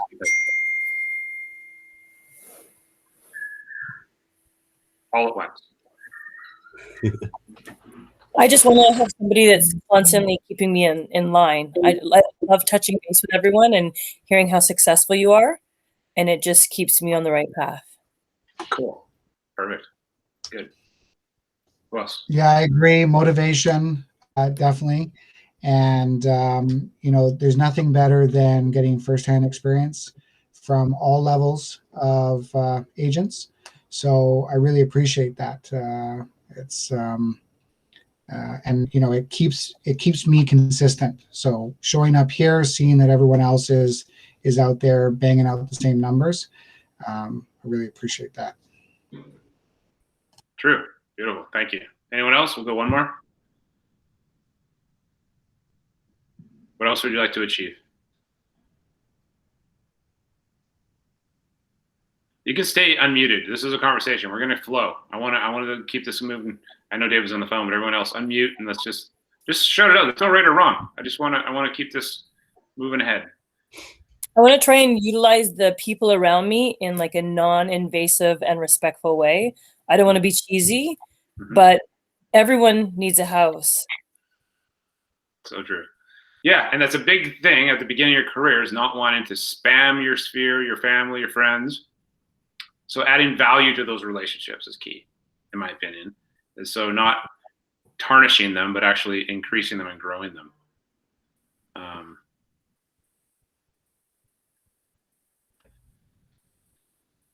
Okay, so what can we work on now that would make the biggest difference? What do you think would be a huge growth opportunity in your businesses? Or what can we do right now that would be the biggest leap forward for you? I need to get better at time blocking. Honest. Good. Anyone else? I can start calling you guys out. I'll concur on that. I think even with we have a pretty strict weekly schedule, but time blocking, it can definitely bleed. So, it's when it's time to call 1 to 3. It starts at 1 o'clock and it ends at 3. It's like you wouldn't miss a dental appointment. Why are you missing this by 15 to 20 minutes? So same here. True. Yeah. I find that just with that, without trying to solve the problem, if you prepare ahead of time, you start on time. Right? You set your numbers up the night before, an hour before, whatever that is, go make your sandwich, and then, okay, it's 1 o'clock, boom. Like computer's open, everything's ready.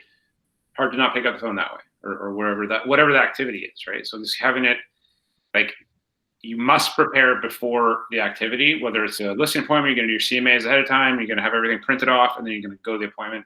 So, and then leaving a little bit of time for flexibility. So, arrival and mental preparedness. So you might sit at your computer at 12:50 saying, okay, well, I'm going to start at 1 o'clock. So last minute emails or whatever the things that are distracting out of the way. So you're 100% there, engaged in the moment when you're doing it. And then having the accountability partners within your group, I think will be helpful too. Hey? So we talked a little bit about the goals you guys want to achieve, and you don't have to do this. This is more of an individual conversation, but who else needs to know about the goals that you have set? Where are they? Are they written down? Does your family know about them? Do your coaches know about them? And how do we inform those people? So if I want to take my kids to Disneyland, and I wanted to make sure I'm going to take them, and I want to make sure I have the money to do them. If I told my kids ahead of time and I put it on the fridge and I said, we're going to Disneyland on this date when dad has X amount of deals and X amount of contacts and X amount of appointments, would that be accountable to my kids? How shitty would it feel if I didn't do those? Right? So that's like a high level of accountability that I'm like, hey, yeah, I disappointed my coach. Oh, you know, that's unfortunate. You know, this guy on the computer screen I see every week didn't really know that I didn't do the deals. My wife and my kids, my wife specifically, my kids, very accountable, right? And they will know, and that's a really cool thing. And so one thing you do is put it on the fridge so you know. And you may even, here's a cool one, is you write a letter. So they don't actually tell them in case it doesn't happen. You don't want to devastate children. But you write the letter, and then you write another letter. So one letter is, hey kids, dad did his deals and we're going to Disneyland. The other letter is, dad didn't do his deals. I'm very sorry. I'm going to make up for it by doing these activities, whatever. And you put both those letters in the fridge and you see them every day. Right?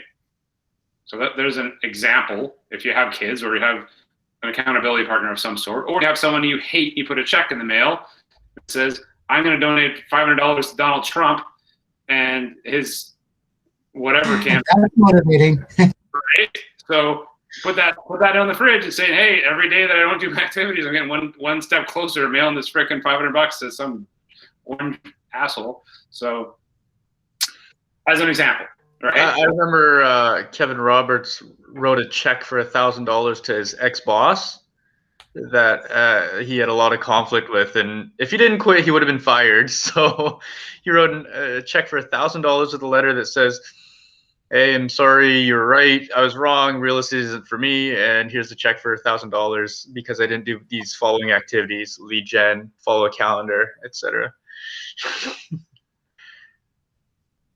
Yeah, that works pretty well. I did it. I did it with my landlord. I got into I had a flood in my place, and a whole bunch of stuff got ruined. And anyway, so I wrote a letter to my landlord with a $500 check, and I got it enough to mail it. Cool. So, do you have an intention to set that up? Where will this accountability be with your family, your friends, the people that are holding you accountable? And so, what else do you want out of your life? What more can you add to your life through real estate, through your activities right now? So does it mean investment properties? Does it mean more time for travel? Does it, like, what do you want to see? Is it in your schedule? Do you guys want to take a trip this year? Who wants to go do what? I mean, obviously with COVID being restricted, but eventually aiming towards the future, put it into your schedule. I want to go on a trip to here. I want to do these activities. Put it in your schedule. You now see it in September. I'm going to, and then now you're working towards that. That's a goal on your calendar and is time blocked off, right? So you've actually taken that time out of your schedule to take care of you, recharging and doing fun activities, because you don't just work your entire life. So what do you see? What does that look like? Does anyone have any goals they want to go do something or take something on a new course, a new adventure? I'm hiking the Juan de Fuca at the end of June. Wicked. That's amazing. What a cool trail. So yeah, and that's it's happening. I mean, I imagine hopefully you can, it's easy travel by then too. So good luck. But that's great. Take some time off. And again, so here's the cool thing about travel, you guys. If you put something in your schedule every 6 weeks to go away, let's just say it was like a 4-day weekend, what happens on the day before you guys leave? Clean up loose ends. How freaking effective are you on that last day? Everything gets done. People call you like, hey man, you want to go? No, I don't. No, I'm really good at saying no that day. I'm really good at getting stuff done, tying up those loose ends, right? So what happens if I did that like every Friday?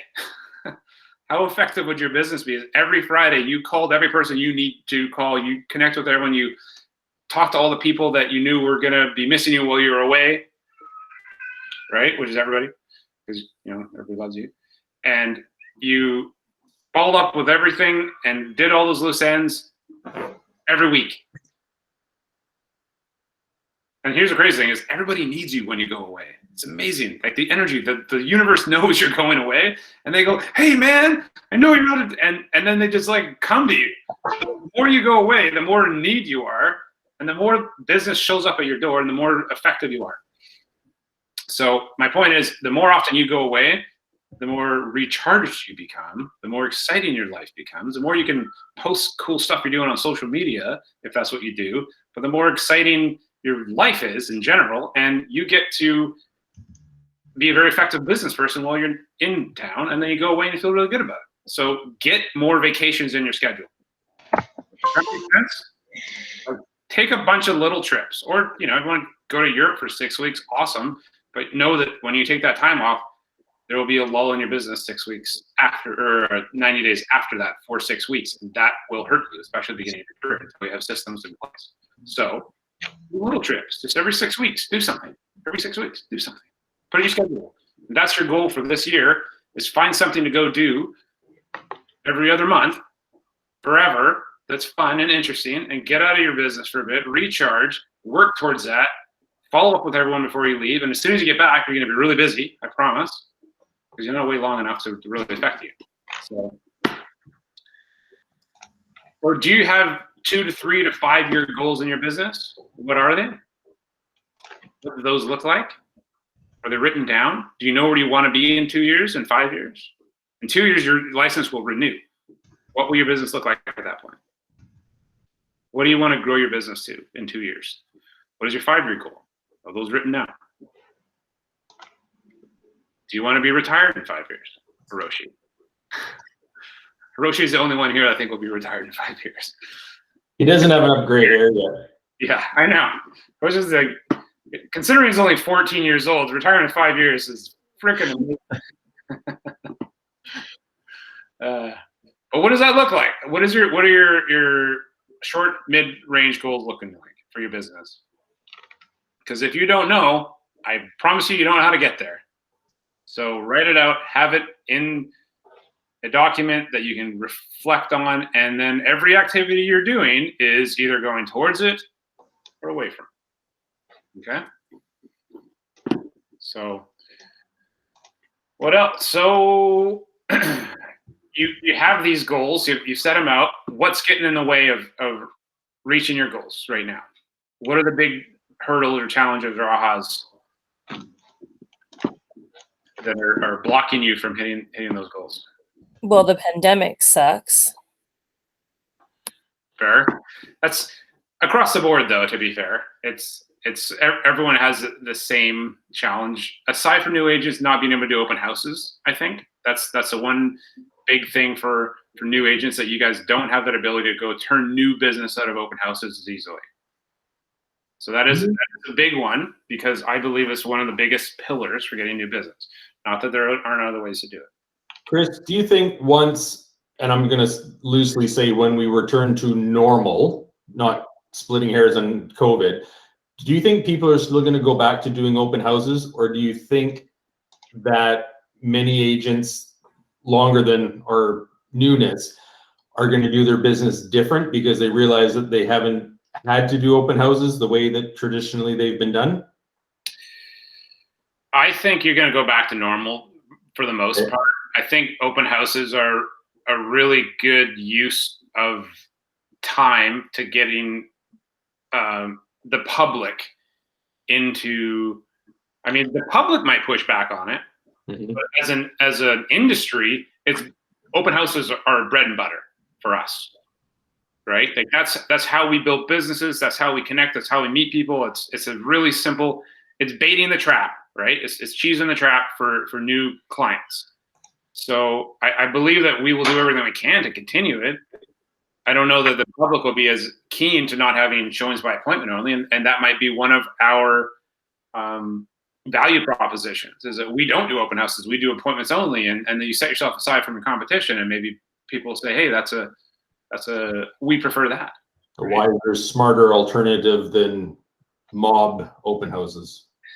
Right, and the other side is that you just don't know who's coming from where, and leave no stones unturned, and you can have an argument on either side, I suppose. Yeah. For me, I would want open houses for my team because it adds value leverage our listings and other listings within the brokerage. So I definitely want them. I want them for you guys. I want you guys to have every opportunity. So Cool. I would be an advocate for it with my own listings and everything else too, right? So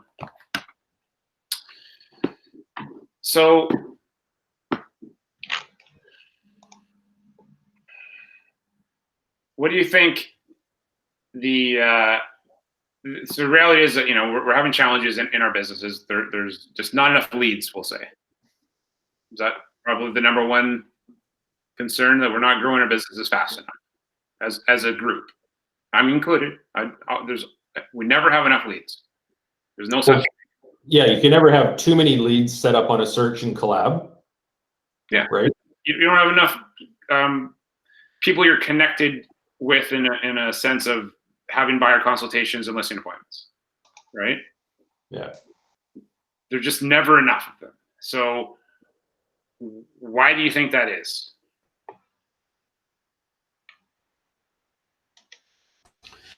I feel like a lot of mine is also energy. There's so much stuff in a day, and it's energy. It's the energy, and then depending on that client. So, I have I have clients who are coming back, reinvesting with me, going out, but they're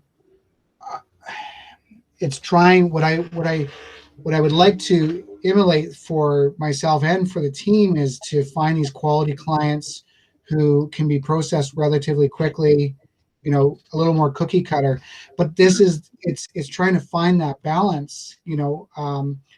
I think for us is also building in the systems from day one from that offer, so that there's no hiccups along the way. Because as we know, if there's a mistake, the energy to redirect that, to fix that mistake is 3-4 times what it would be to double check that offer or that contract, right? Or the situation, like to assess who you're dealing with. So I don't know. It's a real tough one, because I'm going into the weekend, which is supposed to be where I'm out and about, and I'm finding like I've got to pause somewhere in there and give myself 6 hours to sit on a couch and play PlayStation or something like that, because I just want to like completely disappear from the world, right? And so it's the thing is that it's success, but it's I'm trying to find that balance, that equilibrium. And so anyways, I don't know what the answer is. Well, no, I think you nail is that you have to have personal time, right? There is only so much time you can prospect, only so much time you go on appointments, only so much time you can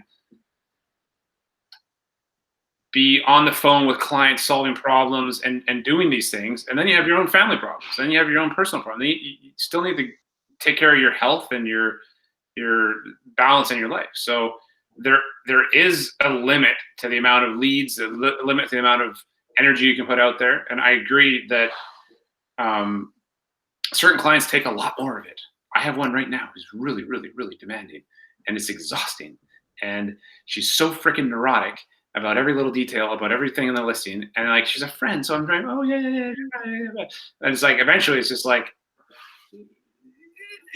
and she's like demanding of my assistance time. And I love her, but sometimes you need to like recognize these people early on and just be able to like set some boundaries. And so setting boundaries is everything, right? In any business, in any relationship, you must be able to say, this is like, if you don't trust what I'm doing, let go of me and find someone else. Well, she'll never do that. But at the end of the day, finding time for you to recharge, whether they're sitting on the couch, playing with your kids, going for a walk, whatever that is, and maybe it's only 15, 20 minute increments. Sometimes you got to sit up, walk around and get some new mojo going. So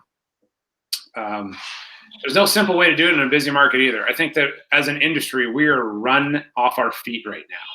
We are really run thin and ragged, and people are having not a very good quality of life. Knowing that there's a light at the end of this tunnel here, I think in June, July, we're going to see a real shift to the market. We're going to see things slowing down with the mortgage situation, and you're going to feel like buyers are going to get deals together. Sellers are going to have a little bit longer days on market, which is okay, and build those relationships a bit stronger, and that will be okay. So this will all come. This too shall pass. So, knowing that, just head down another couple weeks, you guys, and I promise we're going to get through it. So, yeah.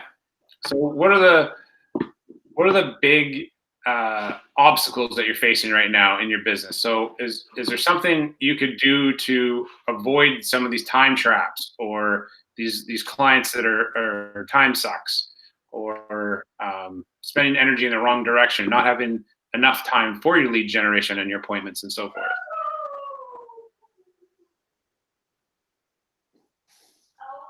I find it a bit uncomfortable asking about money, like with their pre-qualification. And when we get on our calls in the morning, we work with a broker. Lynn and Nick and I work with a broker, and he's always saying, you gotta, otherwise you're just spinning your wheels. So I have to get more comfortable finding out, because they'll say, oh yeah, I'm pre-qualified, but no, this is the first time we've ever spoken. And so it's hard for me to really dig into their money. It just seems invasive. So I'm uncomfortable with that. I'm working on it. That's honest. Appreciate that.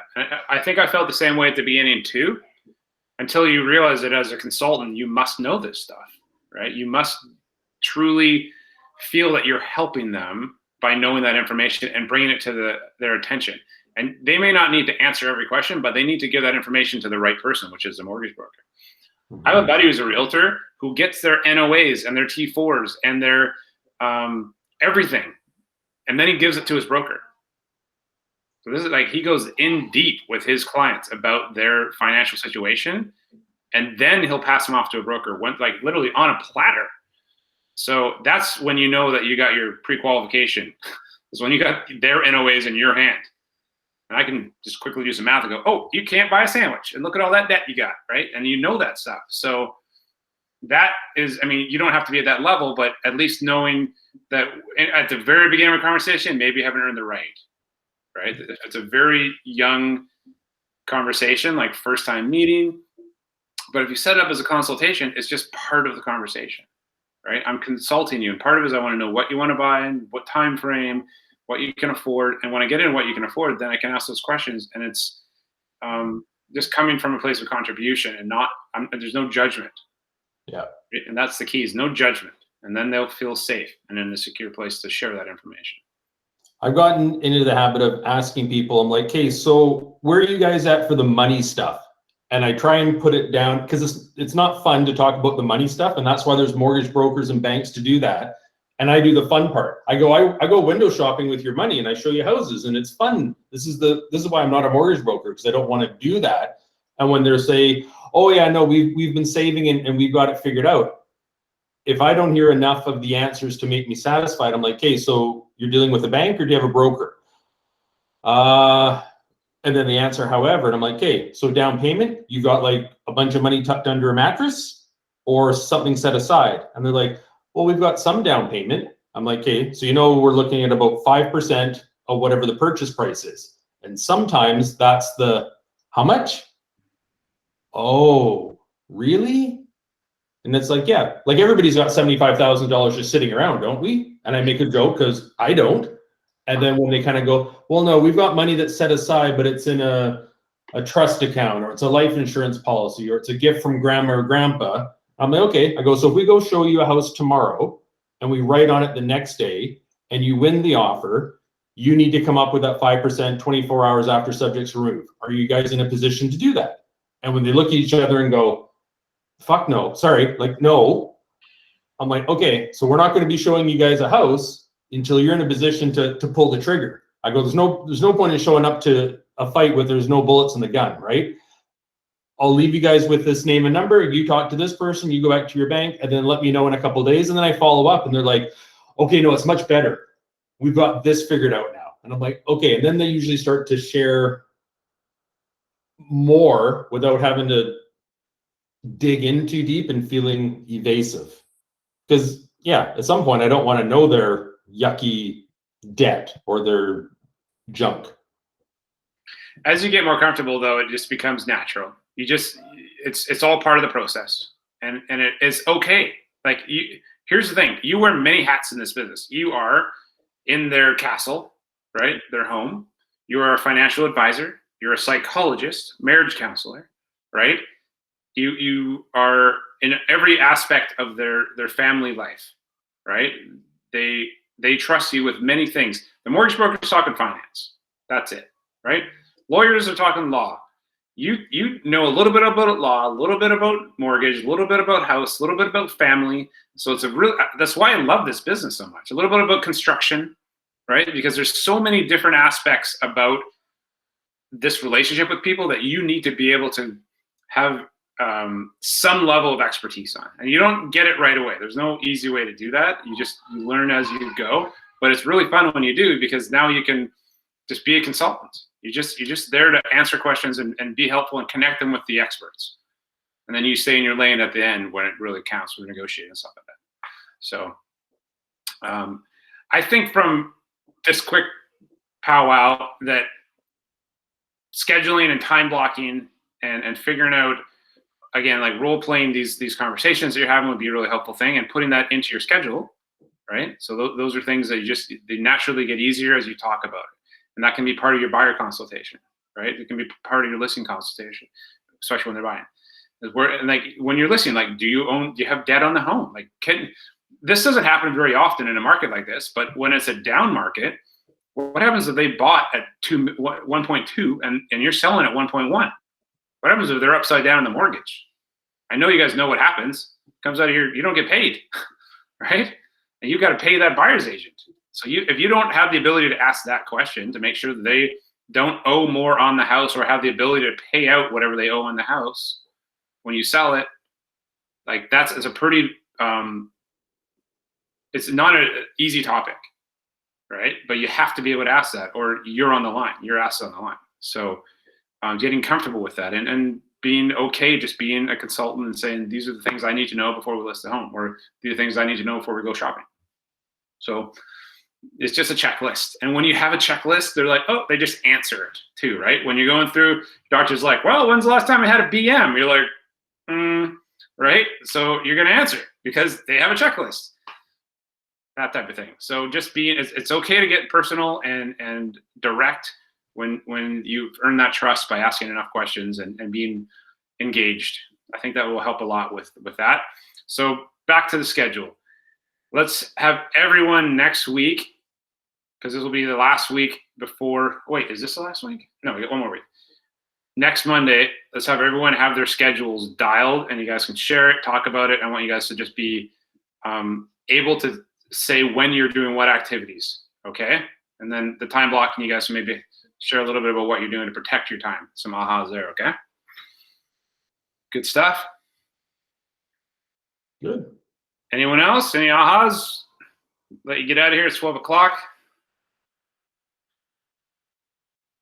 Go get them.